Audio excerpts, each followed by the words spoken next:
I moved in with my elderly grandmother a few months ago because I got a new job down the street from her house, and she said she'd be happy for me to stay with her. Some context. I used to come visit my grandmother about one weekend a month. About a year ago, while I was visiting, one of her neighbors a couple houses down came to talk to us while we were sitting on the front porch. She informed us that the adult son of the man who lived across the street from them was mentally ill and a peeping Tom. Supposedly, he would come stand in this neighbor's yard and just stare into her windows. She got her husband to come yell at him, and when he kept doing it, they eventually called the cops. My grandmother remarked that she had seen the cops at this man's house for years, and that supposedly a single dad lived there with this adult son who struggled to manage his mental problems. Flash forward to a couple weeks ago. Now living with my grandmother full-time, I got home after dark a couple weeks ago, and the front door was cracked open. My grandmother is a bit of a safety freak, so she always had her doors locked. I was nervous, but tried to hope for the best, thinking my grandmother had forgotten to close the door on the way in with groceries or something. I go to her room, and she said that she was certain that she locked the door. I tried not to worry about it though, since nothing had been moved or stolen. The next day when I got home, her car door was cracked open. At this point, I assumed both instances were just her and she was being forgetful. However, she's never left either of these things open before. Well, tonight, my grandmother and I go out for dinner, and therefore I'm the one who locked the front door on the way out. She has a doorknob lock and a deadbolt lock above it. I distinctly remember struggling to lock that deadbolt. They both use the same key. Sometimes you have to shimmy the door to get the deadbolt to lock, but I finally got sick of trying and just left it unlocked. I was satisfied with the doorknob being locked. Funnily enough, as I walked away from the door, I thought to myself, I hope no one breaks in. Well, we get back from dinner and I go to unlock the doorknob, and to my surprise, the door wouldn't open because the deadbolt had somehow been locked. It was in that moment, I immediately knew someone had been in the house while we were gone, and locked the deadbolt back when they left. Once again, nothing had been moved or stolen. The creepiest part is that that person is intentionally leaving the doors open and locking back locks that had not been locked on purpose just to creep us out. And he was obviously watching us to see when we left tonight. I feel certain that this is the mentally ill man who must have gotten hold of a key that my grandmother hid under a mat or something. Why would anyone else do this? If it was a robber, they would have taken something. It reminds me of the first season of American Horror Story, where Jessica Lange's autistic daughter would just randomly sneak into Connie Britton's house. I'm just hoping that if it is that guy from down the street, he's as harmless as the AHS character. I'm going to get the locks changed as soon as possible and install a Ring doorbell camera. What I'm most nervous about is that once I get the locks changed, this guy, or whoever it is, will know we're onto them and may get mad because they won't have access with their twisted pastime anymore. We live in a gun-friendly state. We don't actually own any, but I'm afraid of what this guy may do in retaliation. The neighbor who had the peeping Tom incident literally called the cops on him, and she's still alive, so I just hope he leaves us alone and doesn't bother us anymore.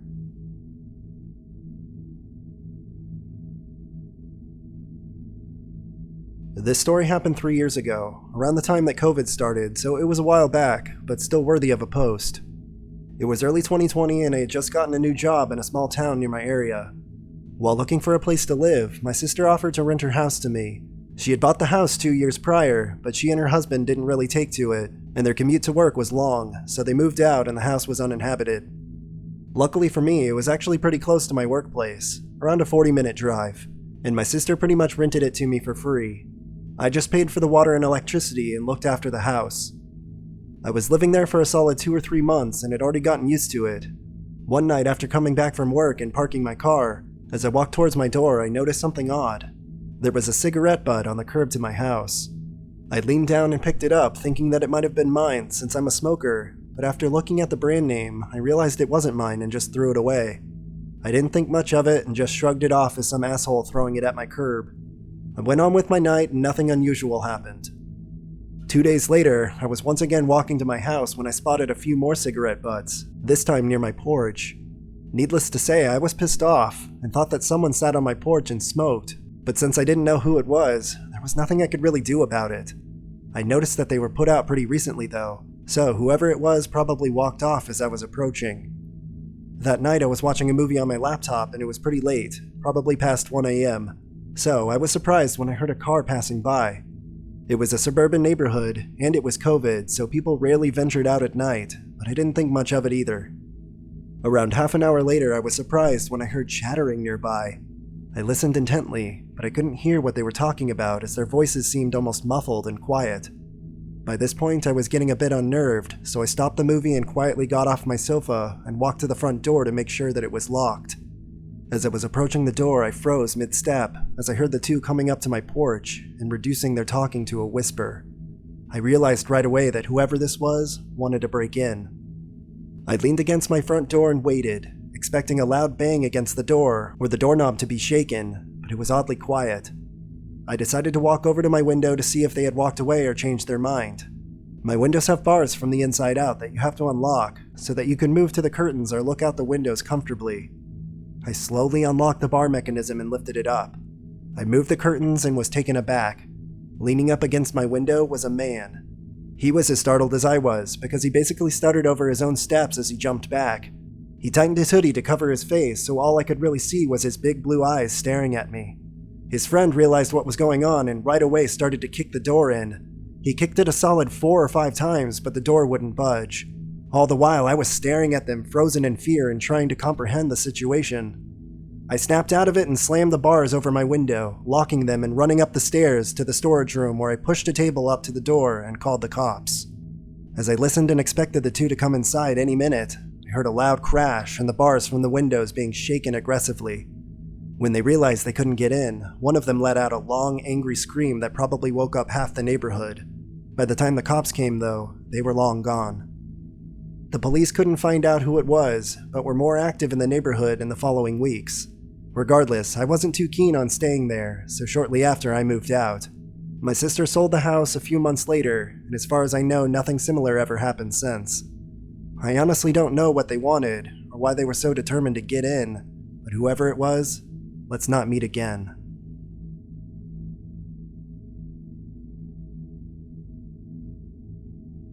I grew up in a small Southern California town known for its orange groves from days gone by. All those groves have been replaced by housing developments and shopping centers now, but there were still quite a few around when I was growing up in the 90s. My friend Johnny and I used to get into all kinds of trouble back then. We were just general miscreants, but there was one time I truly believe we almost became victims of a child predator.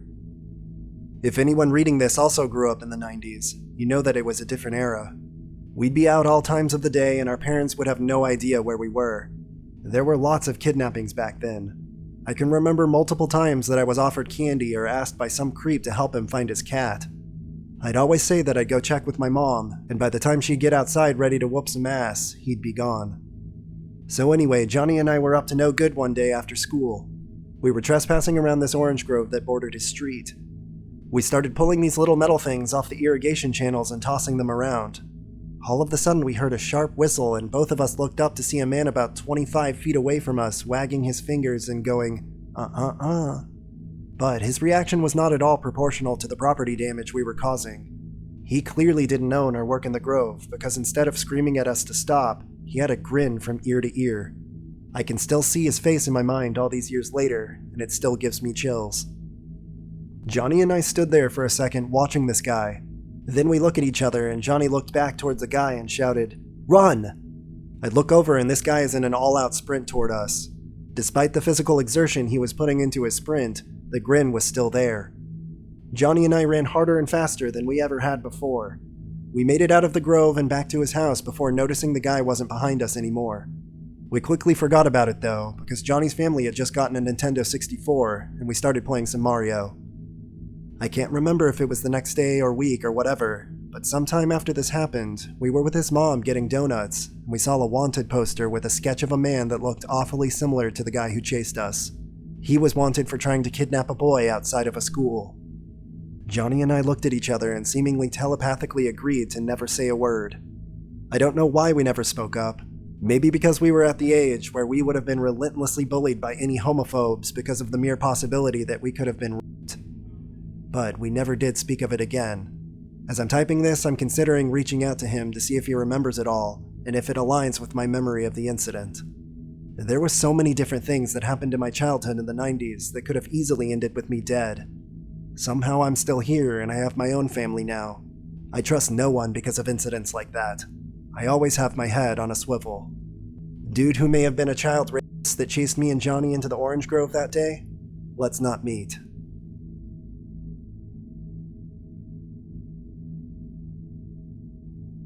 I'm posting this from a throwaway. Not sure that it belongs here, but it was pretty harrowing for me.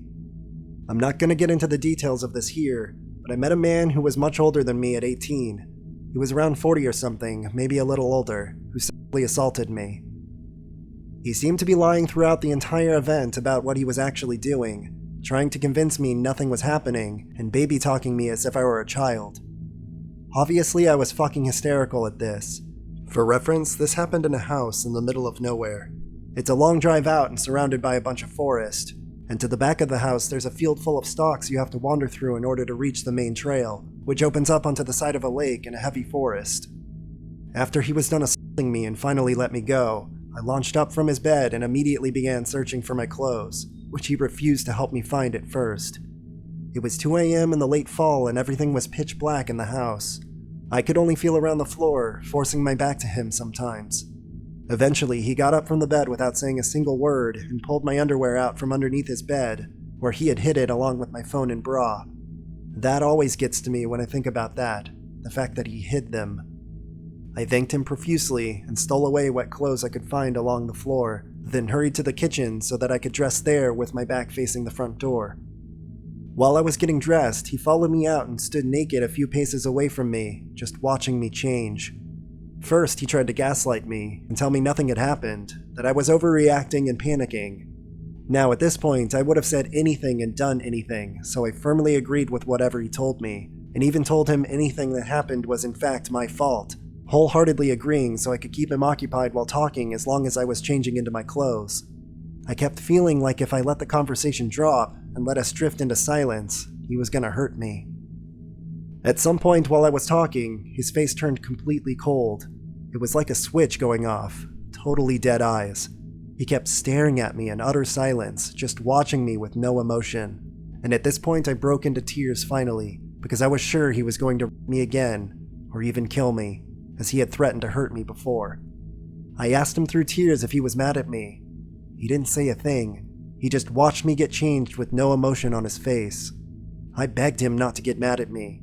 He got hard while I was crying. Finally, when I was changed, he told me to wait where I was. He was leaving the house also and needed to get dressed. I don't know why I waited, but I did. I was rooted with fear. I felt like I should run, but I couldn't. He finally comes back out of his bedroom wearing nothing but a pair of boxers and holding a condom. At this point, I finally bolted. As I said earlier, in order to access the main trail to the house, you need to traverse a small field of stalks, but the ground was slippery and wet there as it was late fall, and it was so dark I couldn't properly see where I was walking without a light. I used the last of my phone battery on a flashlight, getting as close to running as I could without actually running. I was terrified of slipping there. I couldn't shake the horrible thought that if I just stood there for a moment, he was going to come find me and catch me, or pop out from behind me. I made it out of the field and onto the main trail, and luckily there was an older lady there walking her dog by the woods who was able to give me directions to the nearest bus stop. I just tore off in that direction after thanking her. Looking back on it, I wish I had told her what had happened and asked for help. But in the moment, all I wanted to do was get home as soon as possible, and I was completely embarrassed. I was already feeling like I could tell nobody ever about what happened that day.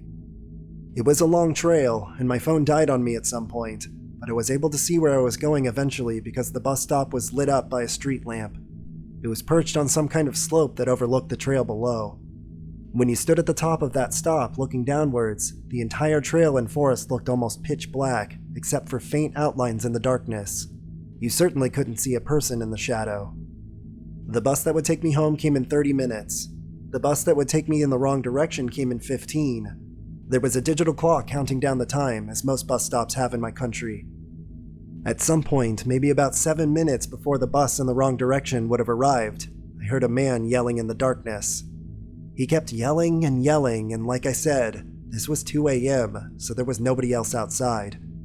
As far as I knew, I was completely alone, except for that woman I had passed who I left much, much further down the hill. It's common to have drunks in the area, so I thought it could have been nothing, but I crouched in the corner of the bus stop, which was a really horrible place to hide, and tried to make myself as small as possible anyway. I was still shaking and kind of silently weeping from what had just happened. I'm glad I crouched. The shouts became clearer and transformed into my name.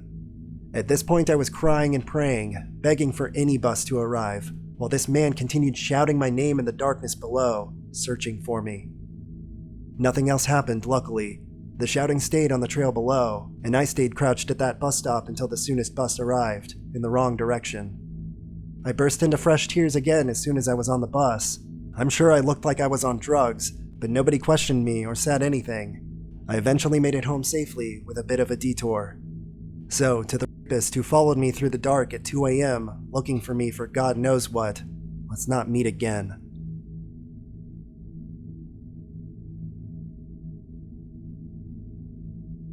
It has taken me many years to tell this story out of both fear and embarrassment. I share this today as more than simply therapy for myself, but as a warning to all people. Be careful who you meet on social media. In 2018, my ex-husband and I were at the end of a very tumultuous marriage. He and I had been polyamorous for about 3 years before I met this guy. His name was Jez. I met Jez on OkCupid. I was 28 and he was 42. We hit it off very quickly. After a few weeks of talking, I agreed to meet up with him at a restaurant close to my house. We sat and talked for a few hours before I invited him over to meet my husband. Things went very well, and they seemed to get along, so Jez and I started dating. This guy completely swept me off my feet. Jez was sweet and caring. He enthusiastically listened to every little thing on my mind, engaged and validated me. Over and over again, he absolutely revered me for my strength and wisdom. He practically worshipped me for all that I was, and all I was becoming. He showered me with gifts, flowers, and random good deeds just to make me feel safe, wanted, and cared for. I had never been in a relationship that felt quite like that. It was wonderful. It was as though we had been looking for each other for years. After the first few weeks, he had a meltdown over my polyamorous nature. He, quote, pulled the plug because he said he was already falling for me and couldn't handle sharing me. I stood my ground and accepted this boundary, and the fact that I would have to let him go. I left that night sad, but confident that I had done the right thing for both of us. That next week, he sent me flowers and a card to my workplace, begging for another chance and reassuring me that he would rather try than not and end up regretting it. Even though it was scary, he wanted to take this journey with me. We continued dating, and it was just as wonderful. Long nights we spent awake talking, sharing, laughing, lovemaking, and planning. We went places and did things that I had always wanted to do. Then, in the deepest, most intimate moments, we would just sit in silence. He would grip my hand to his face in solidarity and astonishment, asking where I've been all this time. Our time together was effortless. We fit together like puzzle pieces. By August of 2018, my marriage had ended, by no fault of Jez's, and by October, my husband had moved out. I was on a lease at the time and knew I couldn't afford a place of my own, so finding a roommate was essential. I had no support system to fall back on, nor did anyone else I know need a place at the time, so Jez offered to move in. Even then, I was hesitant. We had only been together about 4 months, and I knew everything always changes when you move in with a partner. Despite my hesitation, I agreed. He was wonderful to me. How bad could it be? I was not prepared for the change that was to come. It was literally like night and day. Jez suddenly became a different person. He was extremely controlling, jealous, and lazy. Nothing like the person I thought I had met. And the way he treated me progressively got worse and worse. Hanging out with friends became a burden, if not impossible, because he would blow up my phone, guilting me about leaving him alone or not involving him in some way. Yet, when I tried to, it was also treated as a burden and inconvenience, as he would huff and puff his way through even the concept of leaving space for anyone but ourselves. In December of 2018, we attended my work Christmas party. I had given him the option whether he wanted to go or not. It was really neither here nor there for me, especially because I had already learned that he really didn't do well if he felt pressured into social situations. I opened the invitation to him because he had expressed to me over and over that it was important for him that he was involved in my social life. For the full month he knew about it, he insisted that he wasn't going. I took it as him being introverted and didn't push the issue. I let him know that I would make sure he felt welcome if he did decide to go, but not to feel obligated.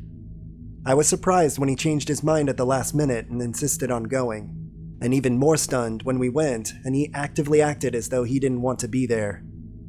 Everyone there was incredibly welcoming and included him in festivities and conversation. However, he practically grumbled the entire night about the whole thing, mumbling insults and critiquing every little part of the party under his breath, as though being there was absolutely awful to have to endure.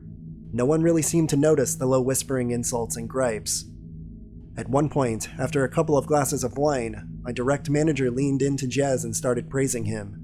She and I were very close, therefore she was intimately familiar with what I had gone through with my ex-husband. "I am so happy she has you," she bleated through Wine Happy. "You've been absolutely transformative for her. It's so nice to see her finally happy and appreciated." Without missing a beat, Jez grimaced at the comment and quickly snapped back, "You don't fucking know me." I honestly didn't believe my ears. It was one of those moments where time stops, and you just know you couldn't have heard that correctly. I sat brewing on it for a minute before another lighthearted interaction with Jez prompted him to suddenly snap at me through grit teeth, "Stop it." This triggered me and I lost it. I pulled him outside and asked him what his problem was. I called out his behavior and told him that if he was going to act that way, then he could just leave. That if he didn't want to be there, he should have stayed home. He ended up giving a sort of half-assed apology, and we went back inside and finished the party.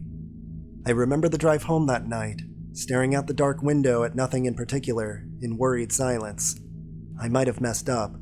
That was my only thought the entire drive. This all started out slow, of course, like waving me away or invalidating my experiences and ideas due to my age, that I was just dramatizing my experiences because I was young, etc. The man who, not 6 months prior, had validated me, my trauma, and experiences to the ends of the earth. Now every time I started a story or tried to share anything, even trying to plan out meals for the week, he would openly show annoyance as though I was violating his time and attention.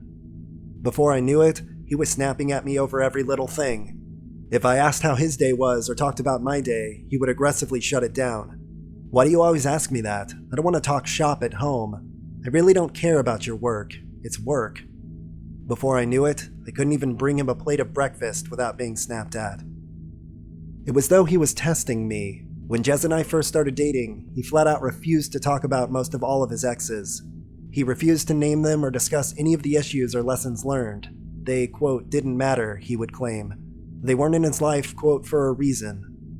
It was the same reasoning he also used in reference to most of my recent exes. Talking about them, including my now ex-husband, may as well have become off-limits. Anytime I brought up either of our exes, he would become incredibly agitated, belittling, and just overall very aggressive. I took this as both an age gap issue, as I have a tendency to dwell, as well as insecurity and a threat to the life he was trying to build.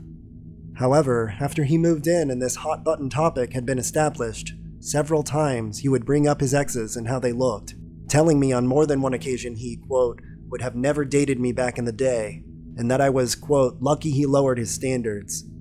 I didn't even really know what to say to this. I would just laugh it off and shove it in my back pocket. Noted. He then started bringing up my looks and accused me of catfishing him.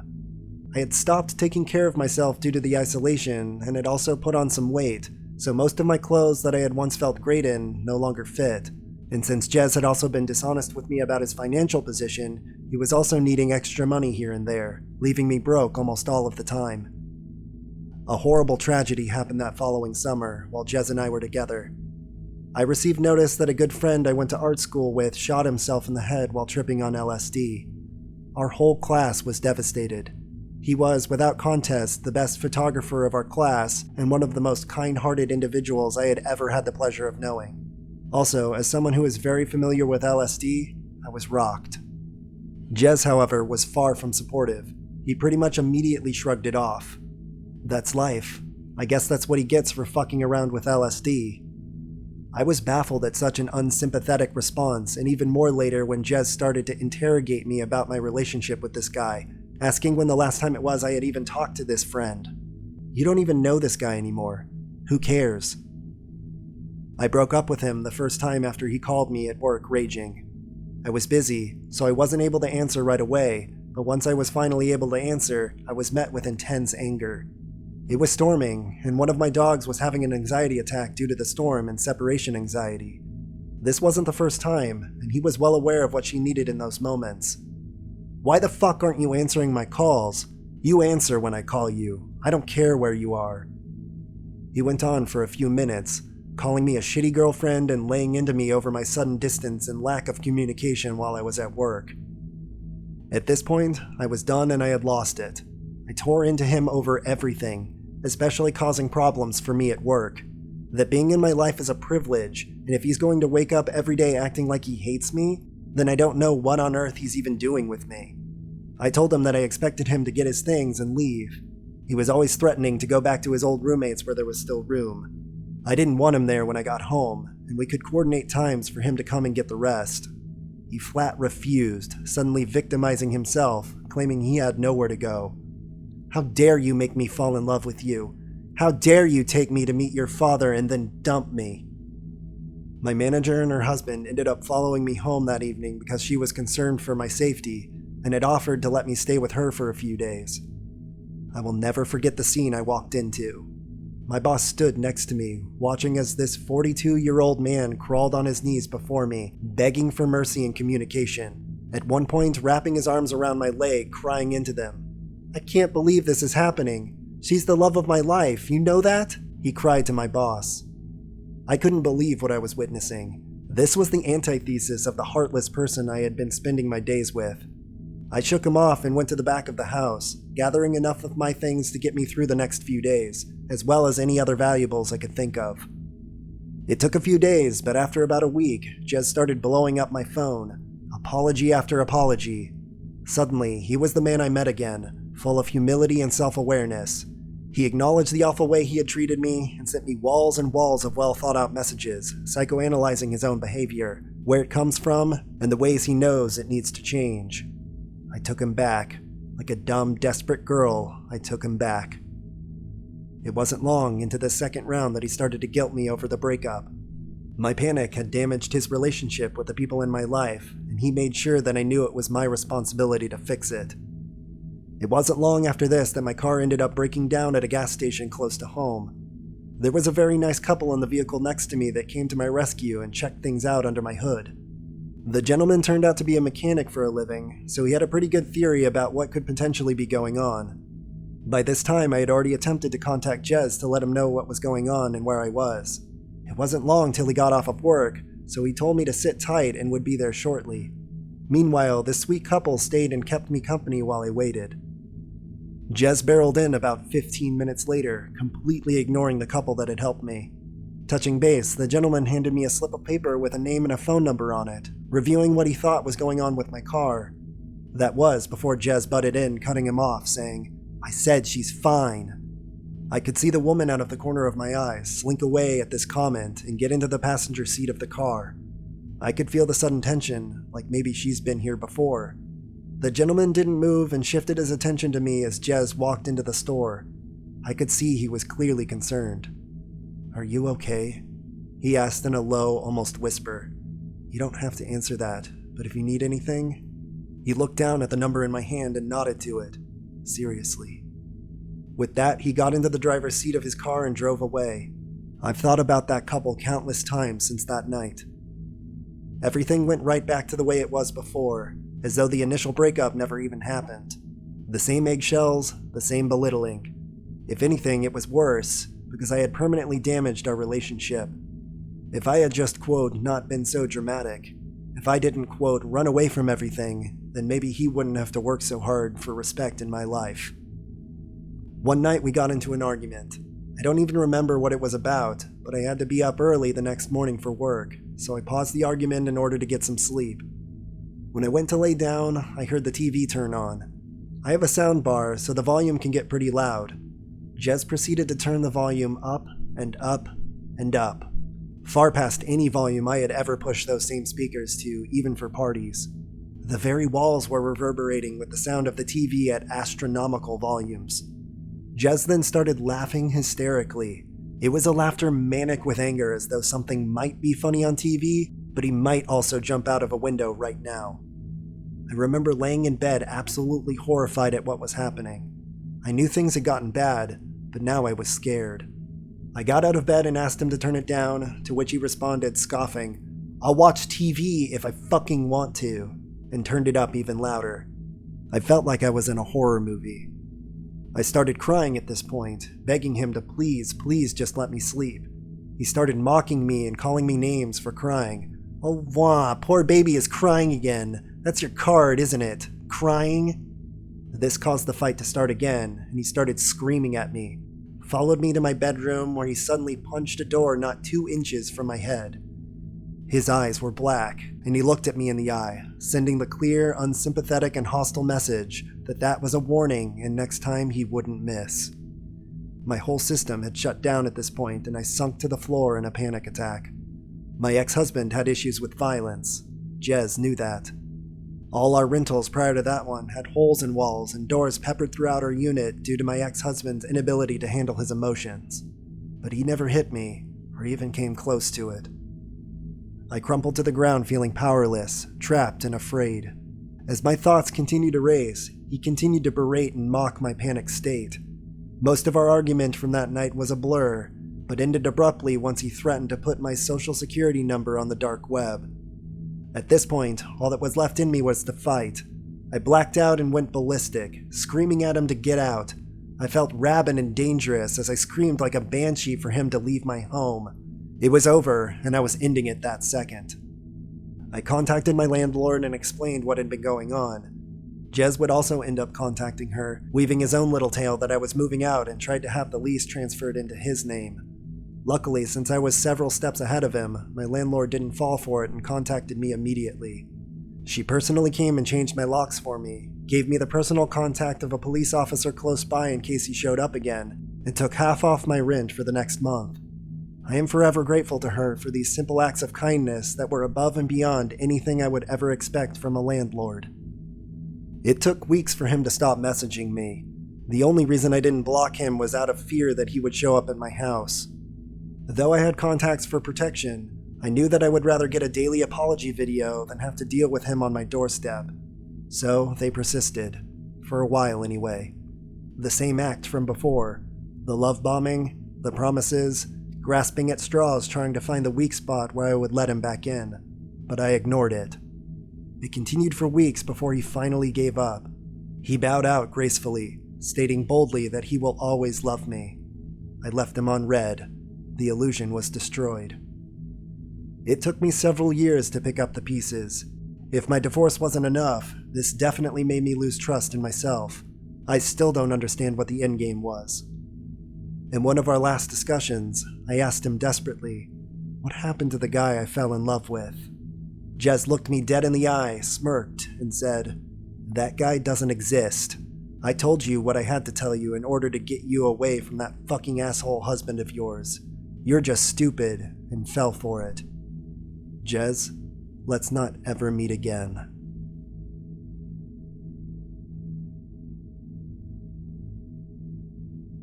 My story starts in 2014, when I was 10 years old. I had just made a Gmail account, and it made me feel really grown up and mature. I'm thankful I didn't pick something stupid for the address because I still use it to this day. With my Gmail account, I created a blog on which I posted book reviews and recommendations because I was kind of a nerd when I was younger. I gave all my classmates the link to my blog, and I knew every single person that engaged on it because their usernames were some variation of their real name. However, one day, I received a comment on a post I made from a username that I didn't recognize. Pinkie Pie. They left very normal comments on my posts, and I thought maybe it was one of my classmates with a different username. I didn't think too much of it. Then, about 2 years later, in 2016, I made a Roblox YouTube channel, which I have since deleted, otherwise I would have linked it here. Cringy, I know. I would record gameplay and post it onto my YouTube channel, and I gained a whopping 18 subscribers or something. But one of my subscribers, the only one that regularly commented on my videos, was called Pinkie Pie. This kind of freaked me out because I had made a completely new email for this channel and hadn't told anyone about it. Roblox used to be my guilty pleasure, so I kept my channel a secret. I kept on brushing off the Pinkie Pie appearances, commenting on my videos, my blog, my friends' YouTube channels, and even on my mom's Facebook, as coincidences until 2019. I was either 14 or 15 and had made my first Reddit account. This was when I was in my K-pop era. I was a regular on r/K-pop and made news-like posts about happenings in the K-pop world. One day I made a post on the subreddit as usual, and one of the comments was from a user named Pinkie Pie. The comment read, Ah, of course it's Koreaboo, with the clickbait headline. And nobody questioned it because it was a fairly normal comment and still stayed relevant to what my post was about. I clearly remember that feeling of losing my mind because this Pinkie Pie person had been showing up on every single social media account I ever created, ever since my first email account. I believe that I reported the Pinkie Pie account and deleted my own Reddit account. I still keep tabs on Pinkie Pie though, and I have the link to the post saved to this very day. Now, we jump to 2020, when I was 16 years old and the pandemic had just started. At this time I was kind of emo and angsty and insecure, as most people are at least once in their lives. I had not made a TikTok account even though it was all the rage because of literally one thing, the fear of Pinkie Pie finding me once again. It was at this time I discovered 4chan. 4chan's complete anonymity and my strongest weapon, the Opera browser and its VPN, led me to believe that I was 100% safe and protected, even if I was on a website that was basically full of the devil's spawn. I posted normal things, sometimes explored the NSFW side of 4chan, and mostly just enjoyed talking to strangers on the internet. One day, I was feeling especially brave and horny, so I took 3 to 4 nudes of myself with a timestamp and posted one of them on /B. My post rose to the top because I had mentioned that I was Asian in the title, which I am, and obviously 4chan went crazy over that. I had lied about my real age and said that I was 18, when I was in fact still underage. I shouldn't have fucking done that. I don't even know what I was thinking. I remember receiving between 400 to 500 replies on my thread, and not all of them were nice. Still, I got a lot of compliments which really satisfied my ego and made me feel a little bit better about myself. Then, as I was lurking over my thread, refreshing every 2 seconds, I saw a comment from somebody named Pinkie Pie. It was another generic, humorous compliment, but this one did not make me feel admired or appreciated. It made me feel sick to my stomach. This was my breaking point. I remember bursting out into tears, deleting that thread immediately, and then going into a paranoid, delusional state. I deleted all of my social media accounts except my Gmail, powered off my phone, shut down my computer, and even disconnected the Wi-Fi. I honestly felt like I was going insane because no matter how much I tried to forget about this person, they showed up literally everywhere online. By that time, it had been around 6 years since Pinkie Pie first showed up. For a couple of years after that, I took a break from every type of social media entirely. I got rid of my Instagram, Snapchat, Reddit, YouTube, basically everything. If I wanted to go on a social media site, I would do it without signing in. This gave me a much needed break from Pinkie Pie. I never deleted my Gmail since I use it for everything. What's odd is that while Pinkie Pie has found me on every social media site I use, they have never once directly emailed me. I'm sure they do have my email, they've just chosen to not email me. Finally, we get to 2023 and to present times. Sometime in early January, I decided to make a Reddit account again and mostly just lurk. I posted/commented very little, and I received no comments from Pinkie Pie. I believed that the ordeal was finally over. In November, a few days after my 19th birthday, I went to Japan for my cousin's wedding. I decided to make a Reddit post on r/outfits of my wedding outfit because I really liked it and wanted people to see it. Guess who commented on it? Well, to be honest, I don't know who it was. By the time I read the comment, the account that had written it had already been deleted, but they wrote, "How is Japan? Liking it more than insert name of the city where I live, insert name of the state where I live." Once again, I was in hysterics. I was and still am 99% sure that this is Pinkie Pie. Somebody, even if it wasn't who I thought it was, had just fucking doxed me on the internet. I reported the comment, reported the user, and once again deleted my post and deleted my account. All I can do is run. I've made a throwaway account to share my story because I need to get it off my chest. I haven't told a single soul. I feel unsafe all the time and have paranoia-induced hallucinations occasionally, and I cannot explain to anyone why. I swear to the fucking gods, if Pinkie Pie comments on this.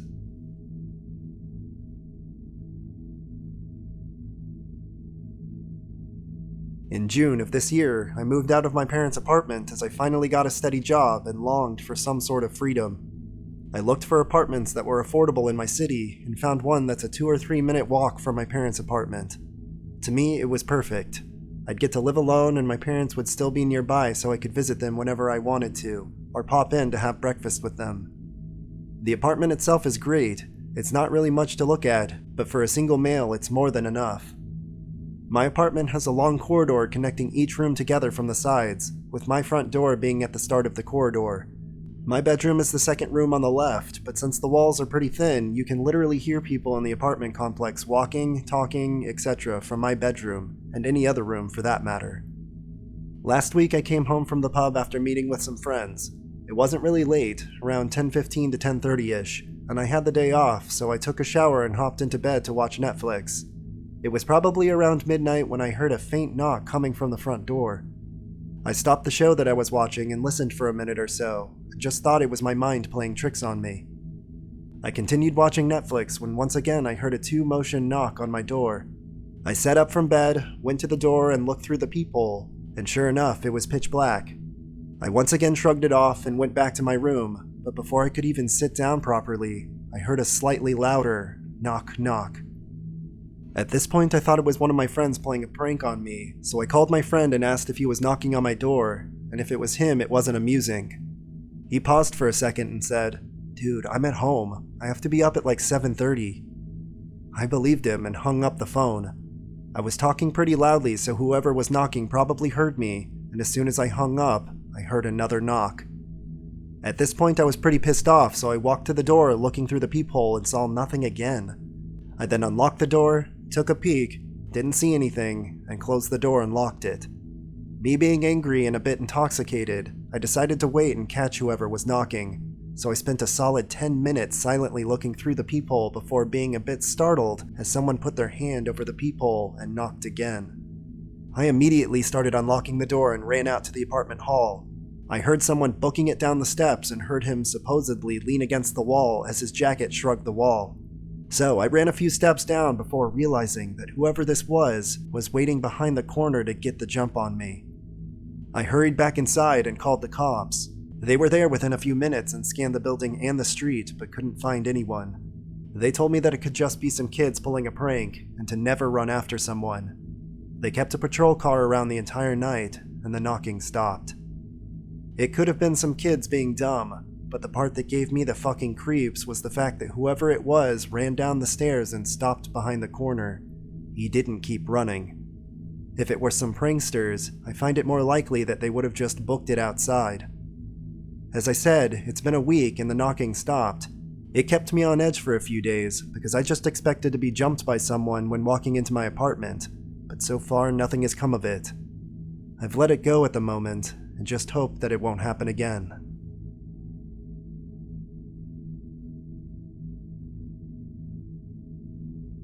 Hey y'all, this took place the summer of 2022, and I just never thought of writing down this story because I was so stunned that it happened to me at all. So every summer in my city, me and my friends like to make small campfires in chill, secluded areas because we don't want to have to drive an hour to an actual campsite and pay any campsite fee to do so. These also happen pretty spontaneously, so it's a nice last-minute hang to do. There's this one spot near my house that's located by a river that's really nice because no one usually goes there. The only thing to be worried about are bears though, because living in the Pacific Northwest is challenging like that, and my house specifically is located right next to mountains and forest. So one particular night at 11 p.m., I decided to go ahead of my friends and meet them at the spot and set things up early because I wanted us to just be chilling once they got there. The spot I get to has a 2-minute paved walkway I have to go through, and then I have to take a small trail ramping down the right side of a bridge that crosses over the river. Along this paved walkway are 2 lamps located at halfway and another at the start of the bridge / the ramp down to the campfire spot. I park my car at the beginning of the trail on the street and bring my campfire stuff, like flashlight, lighter, small firewood, small shovel to dig out a pit, etc. I get to the spot, and it's a small sandy beach kind of embankment on the side of the river with a small waiting area for toddlers with their families during the hot summers. So I set up the chair and I get to digging the pit with only my flashlight illuminating where I'm digging. I'm also just shoveling the sand right next to me, nowhere near the water, but all of a sudden I hear a loud splash. A splash so loud that it can only come from something equally as large, like a 2-handed rock. I'm confused because I swear I'm not throwing my sand into the water even though I'm only a few feet away. I shine my flashlight at the water and I don't see anything, so I kind of just brush it off, thinking I'm just hearing things. But as I keep shoveling a bit more, I hear another loud splash. At this point, I think something is falling from above because logically something must be falling into the water. I point the flashlight above at some trees, and I don't see anything big enough to make the splash. So as I keep digging, with my heart rate kinda going at this point, I hear a rustling past the arch of where the bridge goes over the river. I quickly grab my light and shine it towards where I hear the rustling. I call out, "Hello?" No response. In my head, if it was a bear, I should be getting out of there immediately, but there was no bear or signs of anything for that matter. So I tell myself I'm just hearing things now, because I've seen horror movies before, and now my mind is playing tricks on me. But I hear the noise again, and it clearly sounds like leaves being rustled, so I shine my flashlight over to the area again, and as I focus my eyes towards the illuminated area, I see the naked back of a man hunched over. I was kind of frozen in anxiety and stress because honestly, of all the things I was to see, I didn't think I'd see the naked back of a man. From the quick analysis my brain could muster up, he looked to be in his mid-40s. He was shaved, not bald, and a medium-ish build, like a mix between chubby and built. As I had my flashlight staying on his back, he started to stand up, and the first thing I noticed was that he wasn't wearing any pants either. My next reflex was to start packing up all of my crap and getting the hell out of there, because now I'm piecing in my head that he must have been the one throwing things into the water to scare or shoo me away. So, after using my reflexive deducting skills, I proceeded to speed walk out of there with all of my stuff. I'm carrying all of my things with me and briskly walk up the small ramp, and I'm on the paved path now out of the forest. I can feel my heart beating in my chest, and I'm frequently looking back to make sure that I'm not being followed. I'm in Crocs, mind you, so I'm hoping that if I have to book it out of there, I'd regret not being in sport mode from the get-go. I make it to the halfway point, and a sense of relief starts setting in, knowing I made it safely out of this very scary situation. But as I check behind me for the final time, I see something. Slowly creeping over the ramp is the naked man crawling on all fours as if he was a primate walking. His head was positioned towards me, looking at me as he made his way to the middle of the paved walkway. He slowly gets up from his stance and starts standing on his feet and positions his body to face me. After setting himself into his new position, the man starts running towards me. I freaking book it. I run as hard as I can down the path. My flashlight jumped out of my pocket and I lost it, but I didn't care because a whole-ass naked man was chasing me at 11 p.m. at night in a secluded forest. I looked back for a split second, and the man was still running towards me, still completely naked. He could have my flashlight for all I care. I just wanted to make it out of this situation alive. I finally make it out of the forest and I run to my car, which is only 30 feet away from the end of the forest. I desperately get to my car, and like a classic horror movie, I fumble with trying to get my key fob to unlock the door. I actually drop my keys and quickly think to myself, I'm literally dead. But I brush the thought off and pick them back up. I get my fob properly, unlock my doors, and throw my things into my back seat before getting into my car. This felt like an eternity, but in hindsight, mostly took like 6 seconds altogether. As I try to guide my key into the ignition, I'm fixated on the end of the paved path that I was just at a few seconds ago, waiting to see if the naked man was coming still. I feel my key go into the ignition, and I switch my sights onto the road in front of me, and I zoom out of the area as fast as possible. As I drive away and I'm a good 30 seconds from the location of the horror that just took place, I get a call on my phone. It was my friends calling me if I had made it to the spot yet, and all I say to them is, "Guys, do I have a crazy story to tell you?" They pull up to my house because, again, it was actually decently close to the campfire area, and I tell them the whole story the way I just told it now. They swear that it was none of them trying to prank me or anything like that, and I also knew that none of them would try to full sprint at me with their dong out. But as we're just talking out in front of my house, there's a college student who looks like he's walking home that's going towards the direction of where I encountered the naked man. I just yelled out to him, "Yo, be careful. There's a naked guy that was chasing me by the bridge that crosses over the river." He responds saying, "Oh damn, really? I gotta go over that bridge to get home." All I tell him is, "Good luck, man." The next day I reported it to the police by phone, but they sent over an actual officer so I could tell them in person and show them where in the area I saw these things. When we went to see where I initially saw the man's back hunched over, they said they didn't see any trace of anyone being there previously, but the officers said that they would make a note of it anyway in case it happens again. Some of my friends said it was a skinwalker. Others say more realistically it's either a homeless, mentally ill, or a drunk or high person.